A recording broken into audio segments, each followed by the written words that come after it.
Hey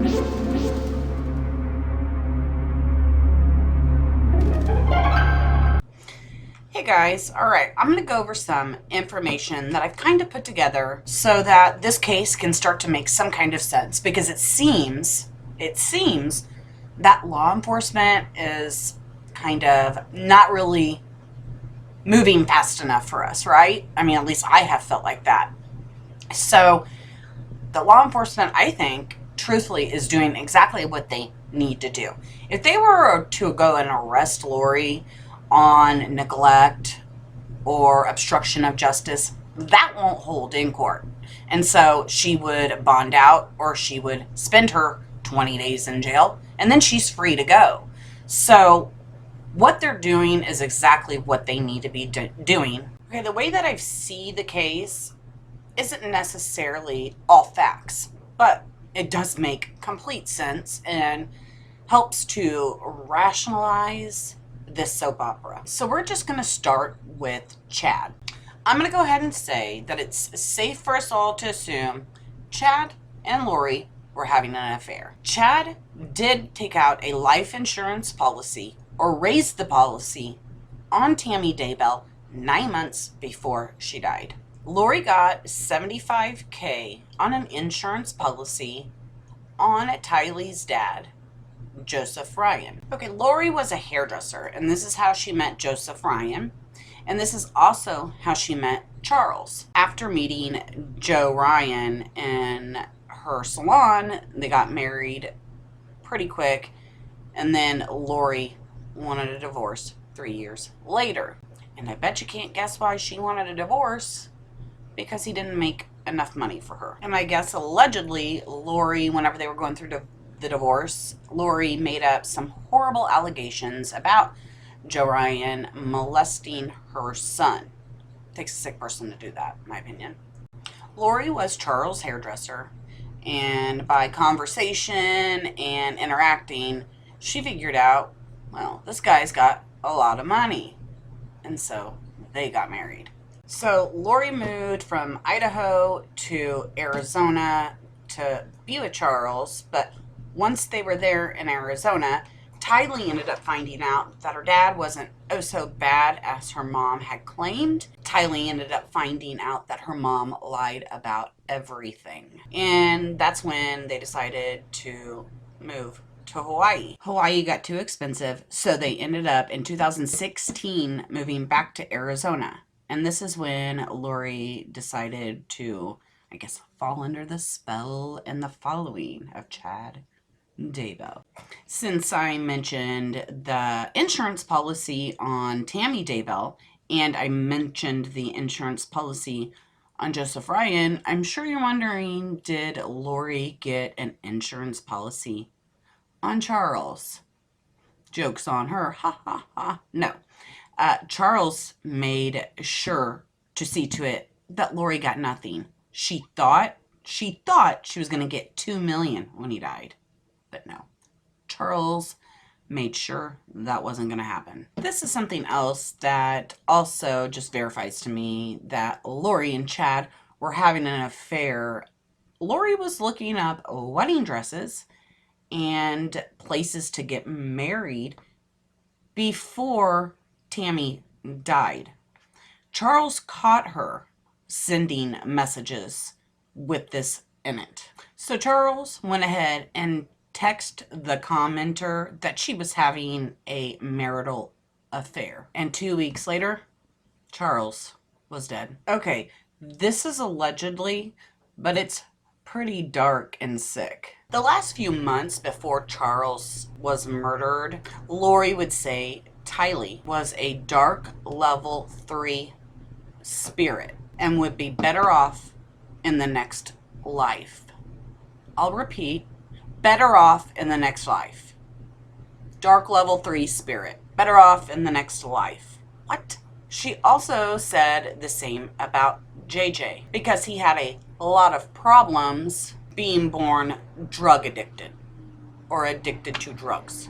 Lori would try to convince Charles that she was doing the kids a favor. Lori felt or was told by Chad that she held a high priesthood and was able to give these blessings. So again, Lori thought the children would be better off in the next life. So friends, do you think the kids are still alive after Lori's statements here? Anyone's guess? Okay, here's the story of Charles's death. Colby says that Tylee did not witness Charles being shot by her uncle Alex. Lori told Tylee to take JJ to the car, and then Tylee heard 2 gunshots. Then Lori came out to the car and drove JJ to school, and then came back and called 911.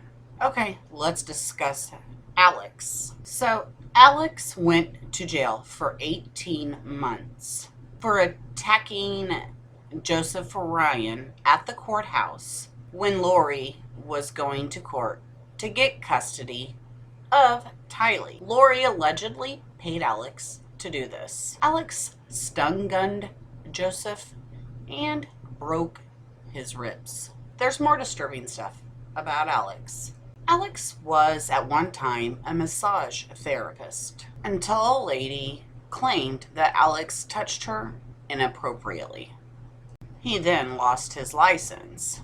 Alex was allegedly addicted to porn, and he would fly once a month to Colombia each month to have sex. He was also allegedly addicted to sex and porn. The family supposedly knows this dark secret about Alex. This is insane to us. But after Alex shot Charles, he went to Colombia, and the detectives let him, even though he was being investigated. I know, don't ask me. I can't find any more details than that. But, right? Doesn't make sense. Okay, this is disturbing as well about Alex. He allegedly had taken several dogs to the desert, family dogs, even took one of Brandon's dogs, Melanie's ex-husband, when Brandon was out of town. We will talk about Brandon next. He would also take some of Lori's dogs to the desert when Lori decided she was done with them. Couldn't be bothered. And speaking of dogs, while we're on that subject, has nothing to do with Alex, but Charles had paid several $1,000s to get this service dog. 3 weeks after Charles passes away, Lori sells the dog for $2,500. It got flagged or something, and the people that Charles bought the dog from said, no, we want the dog back. I don't know if it was in a contract that they had to give the dog back, but Lori ended up giving the dog back and putting the service dog with another family. But why in the hell would she take the service dog for her son away? Okay, and now we have Brandon. Brandon is married to Melanie, Lori's niece. Brandon was shot at in his driveway by someone driving Tylee's Jeep. That is when the FBI decided to get involved. Brandon was divorced after this attempt, and the ex-wife did not even fight for the kids. And she remarried soon after as well. So it is allegedly, supposedly, whatever, Alex killed Charles and possibly Joe Ryan. And Alex attempted to kill a Brandon, unsuccessful. And allegedly, possibly, Chad killed Tammy and Alex, which I think Lori allegedly, possibly had a hand in it, in my opinion. There is video footage of the Jeep that shot at Brandon. Police have the Jeep and they have the footage. Brandon's kind of like the hero in all this. He's the one that got the FBI involved. Like I said before, Brandon's wife wasn't fighting for any custody whatsoever, and Brandon was awarded full custody by the court. And he doesn't have to pay her anything. And last, we have Alex's death, which is being investigated, waiting on the autopsy. Alex was foaming at the mouth, not able to control his bowels, going to the bathroom everywhere, and then died within 10 minutes. They suspect poisoning. So there we have it, internet friends. So there we go, internet friends. That's the timeline of the Daybells of our lives. Some mixed with fact and opinion. Like, subscribe, share, or don't. I'll see ya.